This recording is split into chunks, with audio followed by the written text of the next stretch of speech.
nation on Avatar. So if my squad was to fight yours, you can turn to ash and tar. Live your town battle star, drying up your reservoir.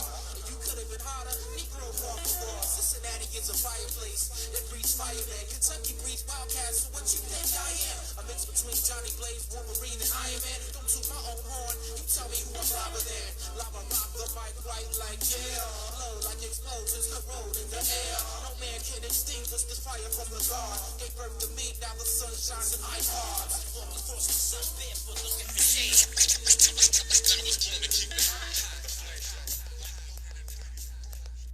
All right, Dreaded Farmer, jumping on here with just a little bit of insight that I've received in the book of Genesis. So my family and I we've decided to go through Scripture, basically precept upon precept. We're starting in Genesis. We're gonna do a devotion of the whole Scripture all the way through Revelation. So we've gotten through several chapters of Genesis so far. So I just wanted to share some of the things that we found in Genesis 1 and 2 that kind of jumped out at us that were different than some things that we might have seen before. So some stuff jumped out that I didn't really notice until recently. So I thought it was interesting, so I thought I would share it with y'all briefly. So in Genesis 1, verse 1, we see the Hebrew aleph tav. What's up, Ken Otterberry? That's my brother right there. We go way back. So anyway, so in verse 1, we see the Hebrew aleph tav next to Elohim, or God, and next to the verb created, bara, which means created from nothing. So what I see in the first book here of creation is I see an Elohim that says, let's do something. And then I see an Elohim aleph tav that basically does it. So when something's actually being done, aleph tav is next to it. So it's interesting because when you think about it, Messiah Yeshua, he said that I am the Alpha and the Omega, the beginning and the end, the aleph and the tav. Aleph is the first letter of the Hebrew alphabet, and tav is the last letter. So he said, I am the aleph and the tav. So when you look through Scripture, you find these aleph tavs that are not really translated to anything, and sometimes it's by itself, sometimes it's in front of a name. So it's interesting here where we see that. So it almost looks like Father is saying, hey, let's make this, and then aleph tav makes it. So Elohim aleph tav. So it's another thing that kind of gives me that thought is, when in John 1 it says that nothing was made that was ever made without him. So basically all things were made through this word Yeshua. And so I see that in Genesis 1. Another thing that I found that was interesting is that you have evening and morning that equal a day, okay? And then you have night. So evening is erev, and morning is boker, and those come together to form yom, which is a day. And then you have night, which is lila. So there's like basically 4 different words used here. 1 word for evening, 1 word for morning, 1 word for day, and another word for night. So I thought that was interesting because even Yeshua said, don't you know there are 12 hours in a day? And then I know that I learned about the oblations in Scripture, the morning sacrifice and the evening sacrifice. And the morning sacrifice was, I think, at 9 in the morning, and the evening sacrifice was at 3 in the afternoon.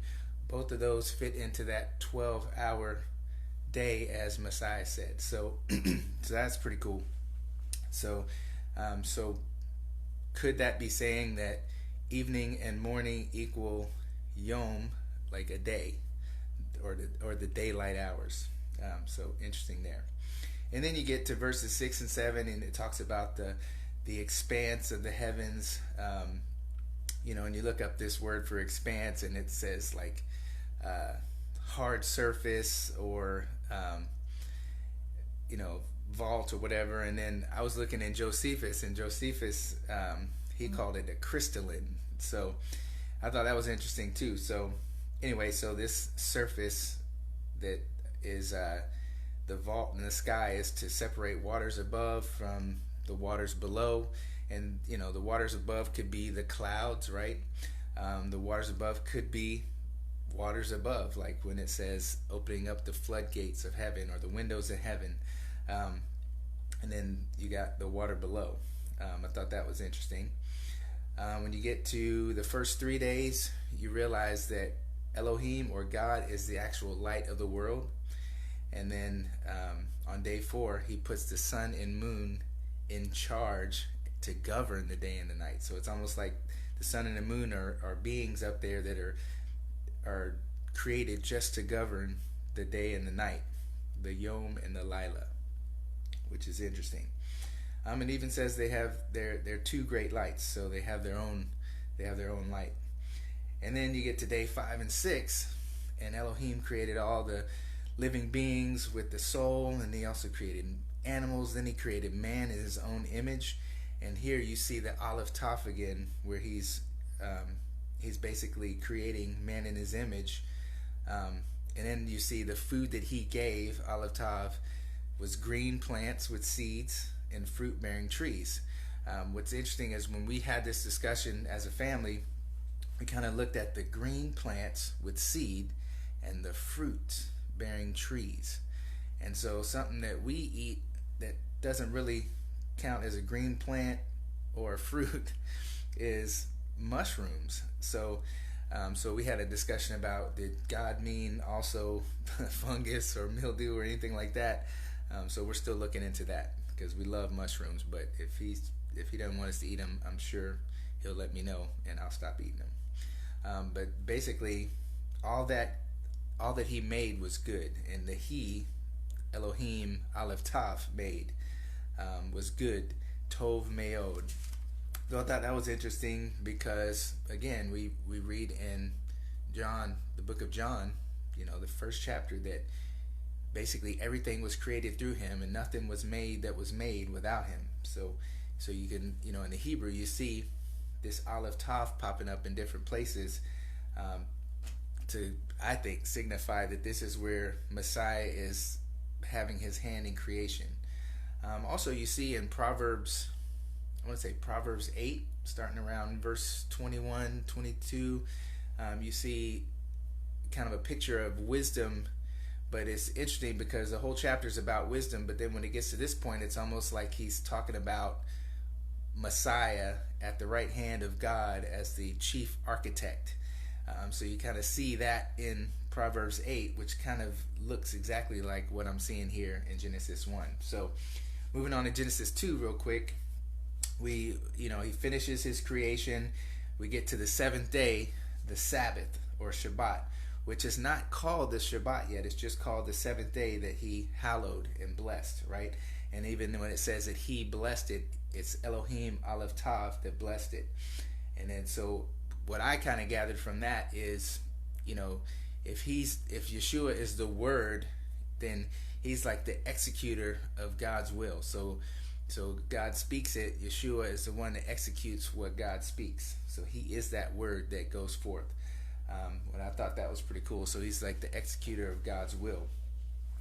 And then we see in verses 6 and 7 of Genesis 2 that there's no shrubs, no rain, no one to work the ground.